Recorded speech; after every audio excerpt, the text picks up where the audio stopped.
everyone. Welcome to the Do the Thing podcast. This is your host, Stacey Lauren.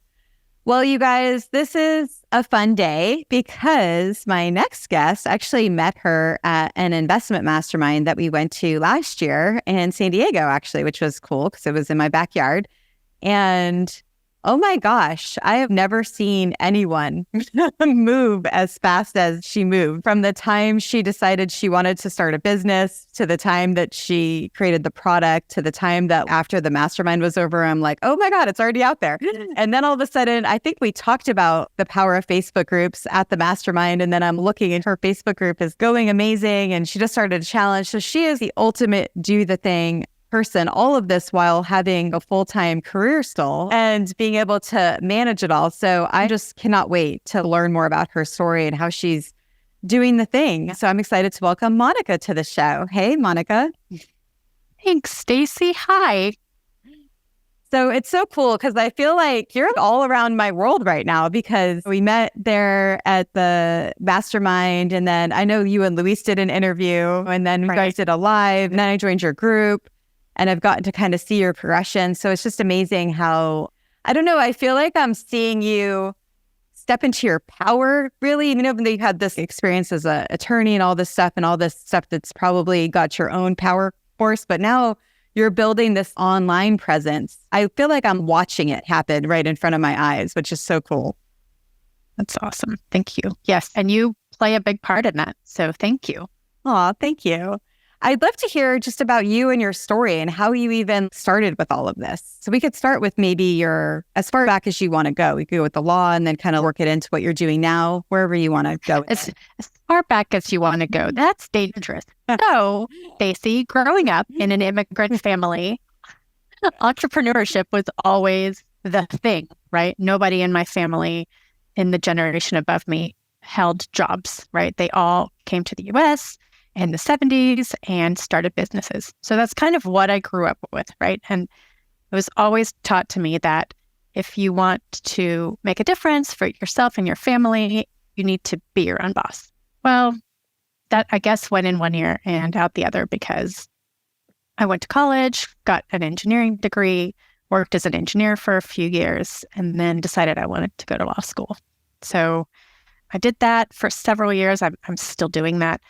And then last year, around the summer, I guess. So I had started running last February. Like right after I turned 44, I decided that I wanted to start the Couch to 5K. And mind you, I'd started the Couch to 5K at least 6 or 7 times before that over the years. But this time I was like, you know what? It's like, I'm going to do it. I'm going to do the thing, Stacey. I made a decision that I'm going to do the thing. And I was like, okay, how can I make it so that I don't fail this time, right? Because other times it would either get hard or I would get sore or I would hurt myself and I would be like, I'm just going to take a break. And then that break would be the next year. I'd be like, okay, I'm going to start this year. So last year, I was like, okay, what can I do so that this is the year, so that I don't fall off and I finish what I started? And I was like, you know what? I'm going to plug into a group. So I started looking for running groups on Facebook, and I started looking for friends that ran. I got William to start running with me. And it's amazing the power of community. Just seeing in my Facebook feed other people who are running or starting out and doing well and running marathons and training and just seeing that over and over, I think was just really powerful to me. So when I had a hard day or when I really didn't want to run, all I had to do was get on Facebook. And a couple of times I think I even posted like, I don't really want to go today. And then people would chime in like, no, you can do it. Go, you've got this. You're on week 6. It's too late to give up now. And so that's what I did. That's how I kept my story going. And then around the same time, I read a book by Ryan Daniel Moran, who is our mutual friend. And it really got me thinking that And for those who don't know, the book is called 12 Months to $1 Million. That really got me thinking about entrepreneurship again. And I dipped my toes in entrepreneurship over the years, right? Like when I was in college, I tutored for the SAT, or when I was in my early 20s, I would arbitrage products. I would buy them and then sell them on eBay. So I would do things like that. But this time I was like, okay, so Ryan's book teaches to find a problem and solve it, right? So I turned inward and looked at my own life. Like, okay, what challenges am I facing right now? And the challenge that I was facing right then was in my running journey. I had all of the support that I needed to keep going in my running, but I was still having a lot of issues with pain.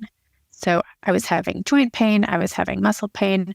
There were times when after a run, I would come home and I would have to ice both of my knees and my hips. So I looked ridiculous. I had an ice pack literally wrapped around my knees and like tied with a towel or something.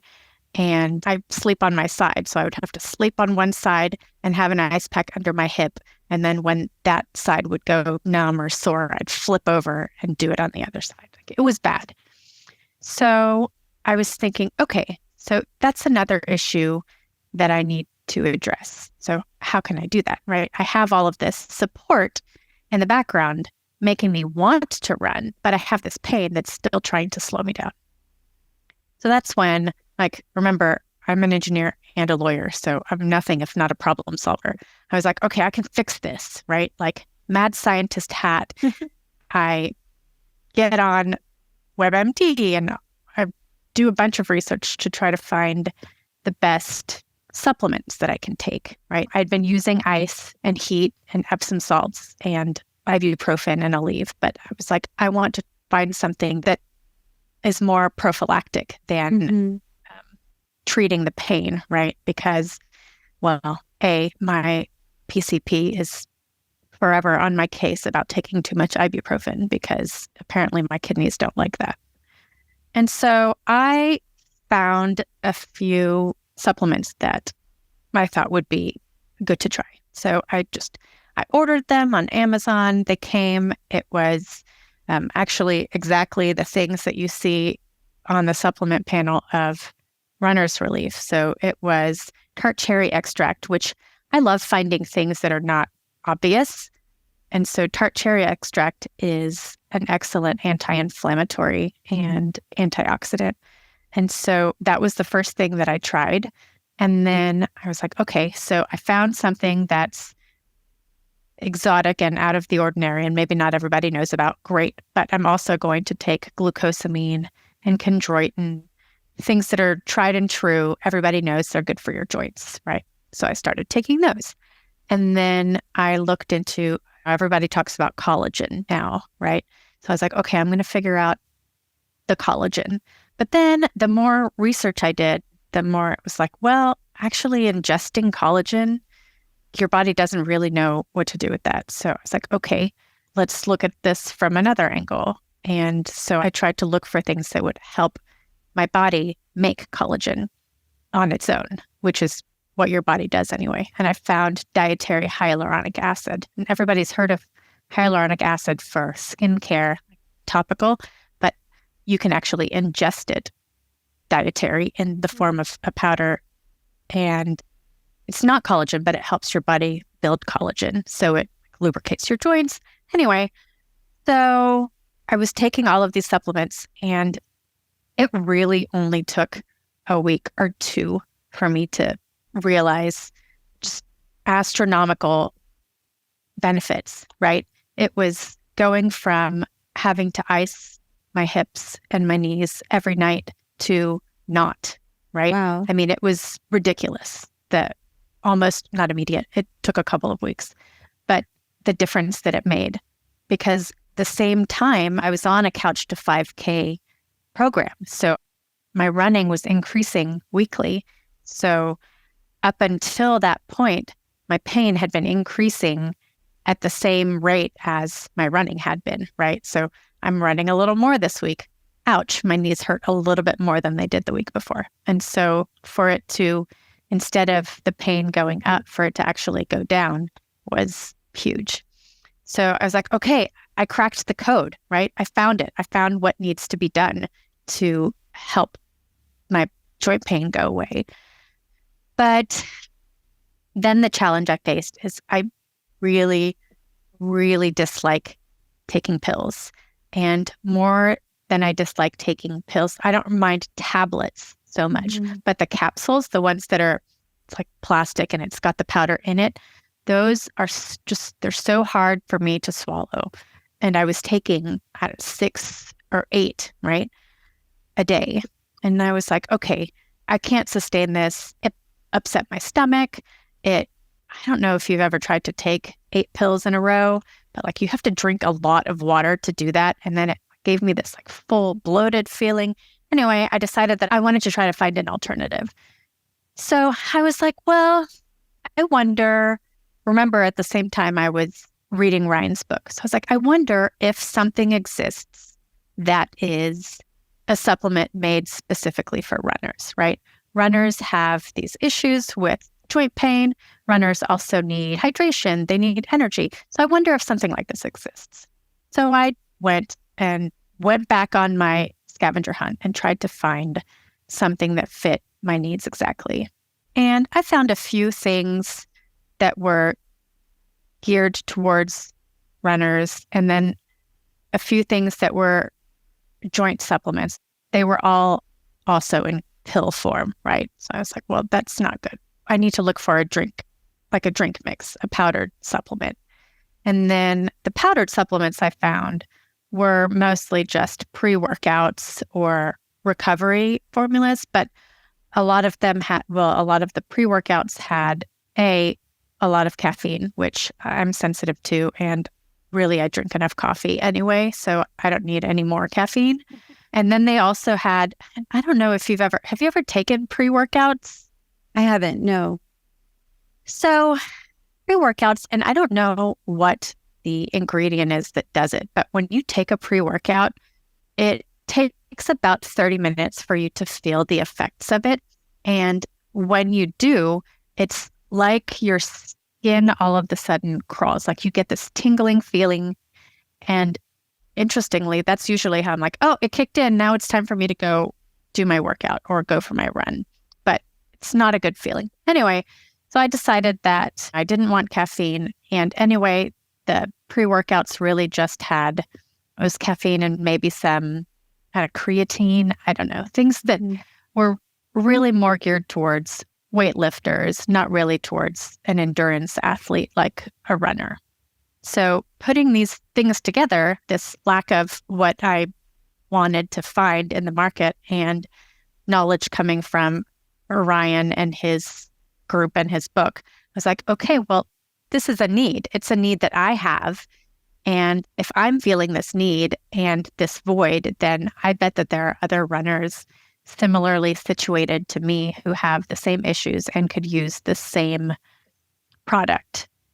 And so that is kind of how Mighty Moose Nutrition was born.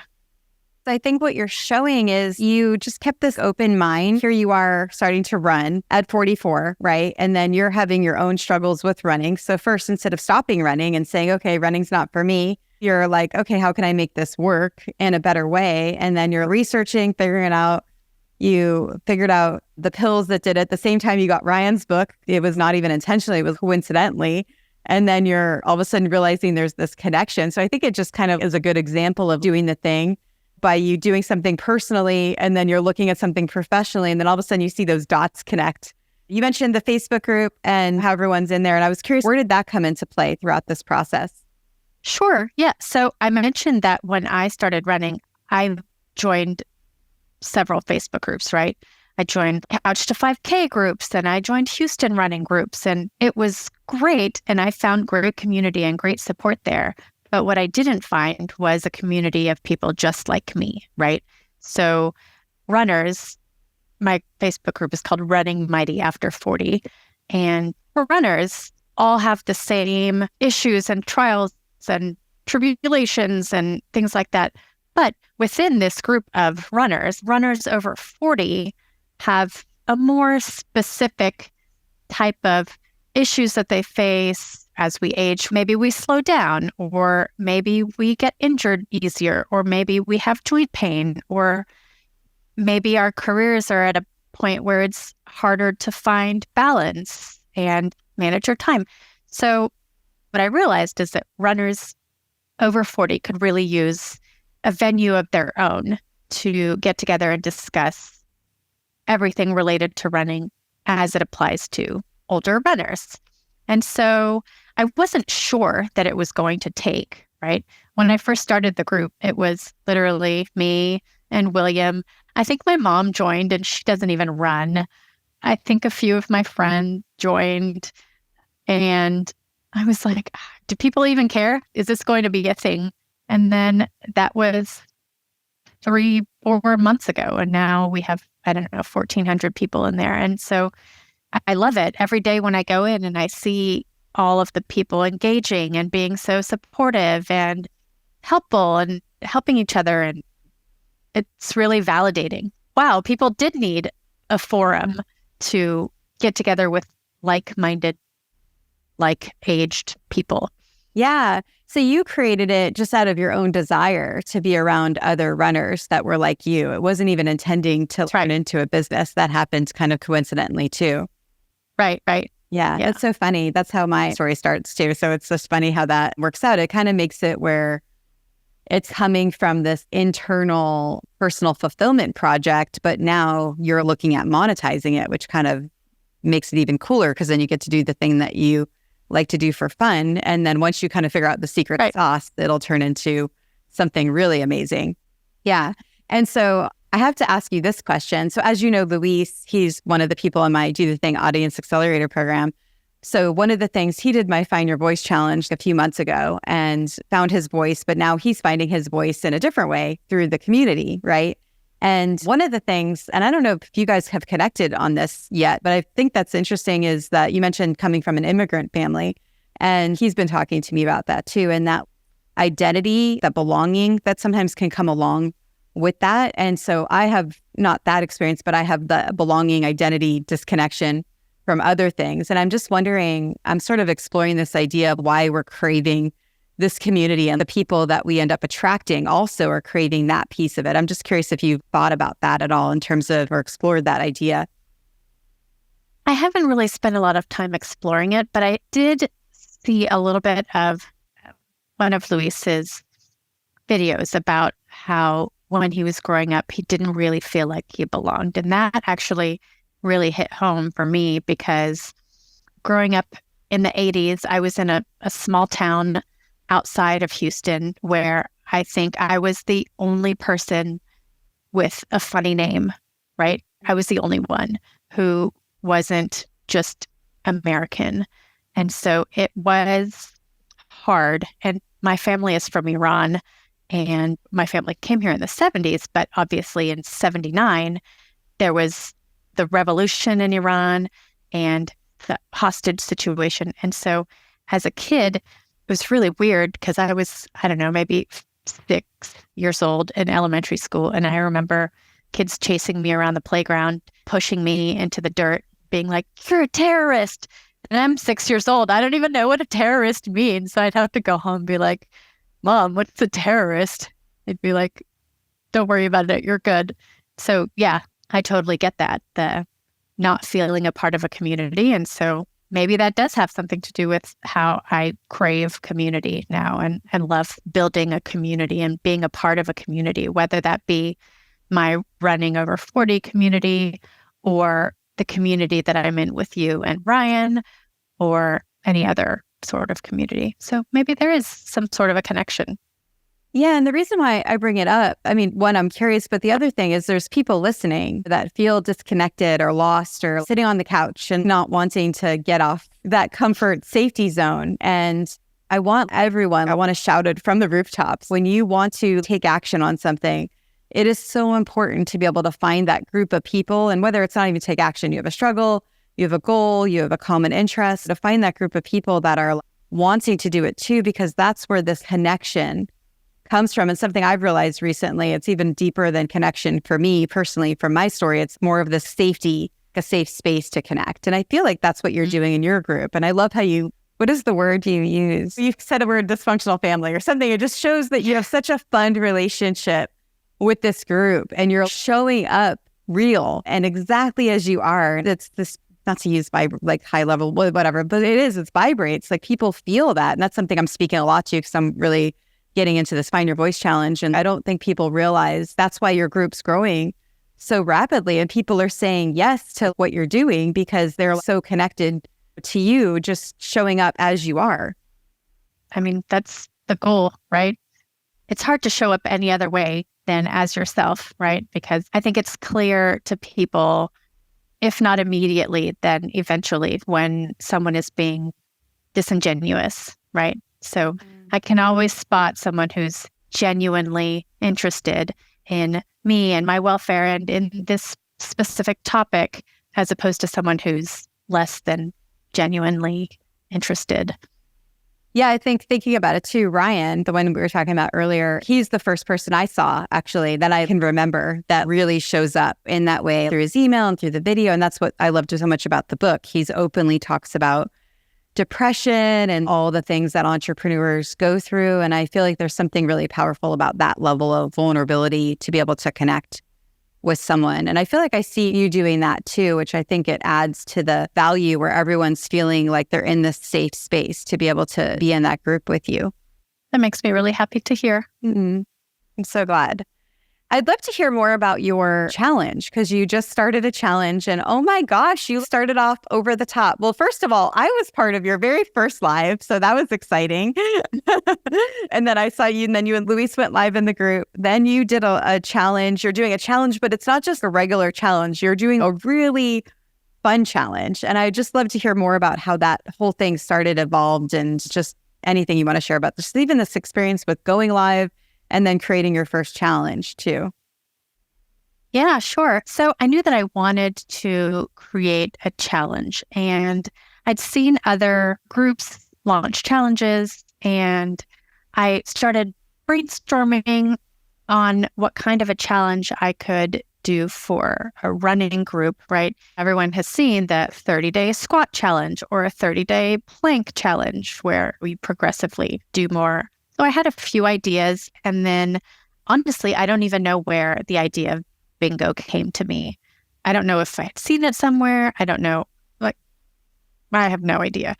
But when it came to me, I was like, wow, it's actually a really good idea because it's not something that excludes anybody.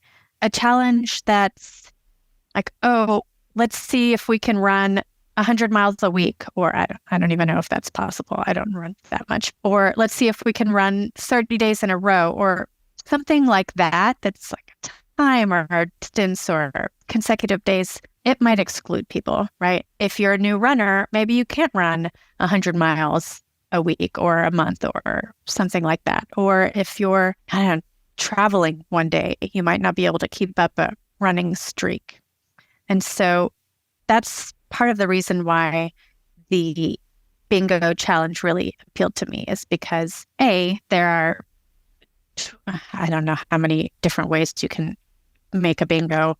I could probably math it if I wanted to, but I'm not going to. Anyway, there's more than one way to win at bingo, right? Yeah. There's 25 squares. You just need 5 in a row. And so my hope is that there's something for everybody. And I printed out, this is my bingo board, right? And so there's things in there that really you can cross off no matter what your level is, right? If you're a beginner runner, you can still run along a body of water, right? If you're a marathon runner, you can still run with a friend, right? So I wanted it to be something that was fun, and what's more fun than being able to shout out bingo in a room full of 1,400 people. And I wanted it to be something that was attainable as well. And then seeing you go live in your group for the first time, what was that like for you?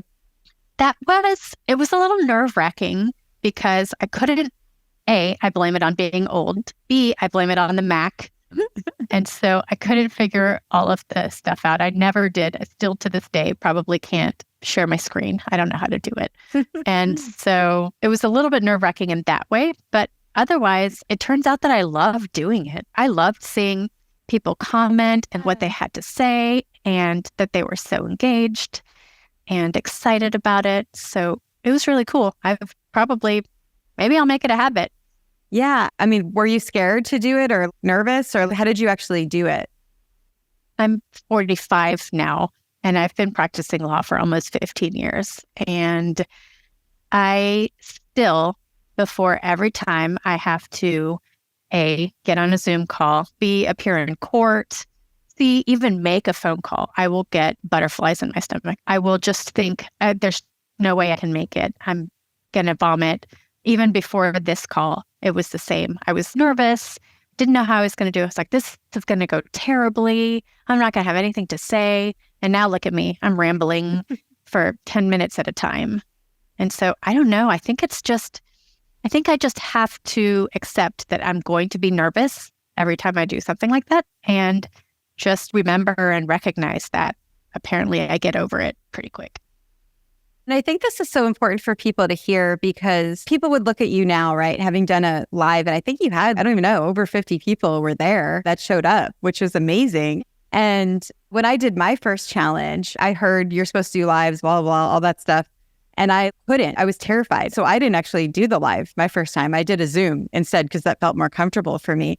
And then once I did the Zoom, then you get caught up in the group, right? Because the momentum of the people and them resonating with what you're saying, it lands. So then I started doing lives. But I think a lot of people see someone after, right? If someone saw you now, where who knows, you might be going in there every week, you're on 50 people plus maybe hundreds at some point, and they're going to see, oh, I could never do that. That's what they're going to say. That's literally what they're going to say. I could never do that. But they don't realize where it started. It started with the group. Right. It started with the engagement. And then once you kind of got the energy, you're like, oh, maybe I could do a challenge. And then you're like, well, maybe I could do a live. And then it sort of evolves from there. It doesn't start at this place that they're going to be seeing you. Right.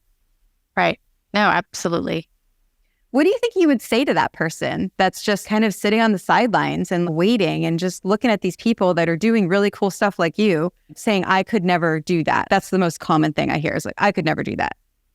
Right. Well, you're absolutely correct that I was that person that was like, I could never do that, right? When you or when Ryan would say, oh, just post short form videos or post videos, do stories, do lives. I mean, I was terrified. I don't know how long it took me. I would have to scroll back through my Instagram and see how long it took me to actually say 3 words in front of the camera. So I can totally relate to that. I could never do that. And I think it's just, sounds so cliche, just get over it, just do it. But that's absolutely it, right? Like Stacy says, just do the thing. Do the thing. It's going to be bad. It's going to be awkward. Some people might make fun of you. You might look at it later and cringe, but just do the thing. And eventually you'll get comfortable with it. I still don't know that I'm comfortable with it. I told you I get sick to my stomach every time before I have to do it. Yeah. But it really helps to not take yourself seriously. So I don't know if you've seen any of my recent Instagram reels, but I think I did the last one in bed with a nose strip and my hair in a top bun. I realized I had something I wanted to say, and that's what I looked like. And so that's how I presented it. Yeah, I totally am the same way. And I think it's so great because a lot of times people have these thoughts in their head and then they either write them down or they don't. And then you're never going to record that, thinking that they're going to look better when they record. But if you just decide to just record and then decide if you're going to do something with it, that's my strategy. Is I'm like, I'm just going to record it. And sometimes it sounds too crazy and I don't do anything with it. But then there's other times that it actually makes sense and then I'll post it. But just not worrying about that part of it, I think is really key. Right. Because I think it goes back to what you were saying earlier about being relatable and not always presenting a polished persona and just showing people that you're a real person. And sometimes you wear a nose strip and sometimes your hair isn't brushed and sometimes I don't know. But yeah, so just showing up as you are and showing people that you're a real person and you're relatable. And that's how I see it and how I get over the, oh my goodness, I can't believe I'm putting this out for the world to see. How do you get over that idea of what people think or what people will say? So that's actually something that I have only recently come to terms with, maybe in the last few years, like 4 or 5 years. And I know because it's kind of a joke now among my friends and family, because they'll make some sort of a comment that alludes to, oh, but what will people think? And my response is always, I don't know those people. Oh, I love that. That's yeah, good. like, I don't know. William and I love Broadway shows. And so we sometimes will travel to New York and go see shows on Broadway. But when you're walking around New York, you don't want to be dressed nicely, right? So we are often in jeans and sneakers because we've been walking all around the city and we still want to go see a show. And so sometimes he'll be like, but are we really going to go in sneakers? And I'm like, we don't know those people. We don't know these people. So just, that's been my mantra. So it's not really discounting other people's feelings, but it's just recognizing that those people, right? The people that are external and that might be judging me don't really matter. What is the biggest thing you've been struggling with that you've been having to overcome as you're building this business? I think it's still putting myself out there. It's still putting myself out there. Even though I'm doing this and even though I'm still doing the thing occasionally, I think it's still putting myself out there. And so what's really cool about you saying that is that you're doing it still. So there's a lot of people that struggle with putting themselves out there, but then they stay hidden, right? And every time you make this inch, it's like when you went live with me and Luis, right? It's like, okay, I just did that. Okay, so now I'm going to go live in my group. And then you went live in your group and now you're like, actually, this is kind of fun. I'm going to keep going live in my group. And then I forgot the Instagram reels. You did those too. And so every time you're inching, it's almost like it's going to help each piece. And I think that's really important for people to hear because you're speaking to something that so many people feel, but then they don't make those inches and those steps. And so that's where it just won't compound right now. Right. Yeah, I totally get it. And you're right. Even though it's hard, I do the thing. And so every time it gets a little bit easier. It's still not easy for me, but it's a little bit easier every time. What is the hardest thing about putting yourself out there? What's that piece? I think, and this might be too specific for everybody, but I think for me, recently, it's been, but do I have anything new to say? I'm posting my runs. Great. But does anybody want to see my runs every day or every time I run? Or does anybody care? But the way I combat that is I just have to remind myself, if they don't care, they can scroll right past it. So, okay, time is here. Are you ready? I'm ready. I don't know. Am I ready? What is your number one piece of advice for people on doing the thing? I think it's not to overthink it. Just do the thing. Decide what the thing is for the day and do it. Pick one thing and don't think twice. Just do it. Yeah, I love that you just said that for the day, because I think that's where a lot of people get stuck. It's not knowing what that thing, the big, scary, audacious goal. And I really speak to just a rough draft goal. Just think of something that you want to go towards. And then as you go towards that, that's when all these other things open up. Like what happened to you? You just wanted to run. And then all of a sudden, look at now what you're doing because you wanted to start running. Right. Yeah. That's such great advice just in general for life, right? Don't set these big, unattainable goals, right? Someone wants to lose 100 pounds. Setting a goal of losing 100 pounds seems so insurmountable, right? But if you just say, I'm going to lose 2 pounds this week or before the end of February, then you can do it. And that's something actionable you can do and get immediate results. Or, I don't know, have you read anything by Dave Ramsey? Oh, yeah. Yeah, it's the same thing, right? You have $100,000 worth of debt. Don't think about the $100,000 worth of debt. Think about this $25 balance you have on your Macy's card and pay that off. And then it's like one thing that's checked off. And so it's the same with this, right? Don't think, oh, I want 1 million followers on TikTok. Think, I'm going to make one video today and it's either going to be good or it's going to be garbage. And even if I don't post it, I'm going to send it to Stacy for her comment, right? Just one thing, a small thing. Yeah. Please share where everyone can follow along with you in your journey. Oh, yeah, absolutely. So if you are a runner over 40, my Facebook group is called Running Mighty After 40. And I am on Instagram at Running After 40 as well. And so that's it. I'm in Mighty Moose Nutrition. You can find me. Just Google me. I'm everywhere. Yeah. And if you run over 40, join her Facebook group also and buy the product. Are you on Amazon? Are you on Amazon yet? I'm actually almost on Amazon. So right now I have just a website that's on Shopify. It's mightymoosenutrition.com. And I have a TikTok shop that's Mighty Moose Nutrition. So I am on TikTok shop, which is new and exciting. So that's actually pretty cool. Apparently TikTok does, because they're new, they're giving out crazy coupons. I think right now there's a 40% off and free shipping. So if you want to try it, now's the time. Yeah, that's amazing. I wonder if they'll compete with Amazon at some point. I think that's their goal. Wow. That is their goal. Yeah. Because they have such a big audience that maybe it'll. Yeah, for sure. Well, thank you so much for coming on. This has been amazing. I think there's so much value that you shared during this interview. I'm excited to be able to share it with everybody.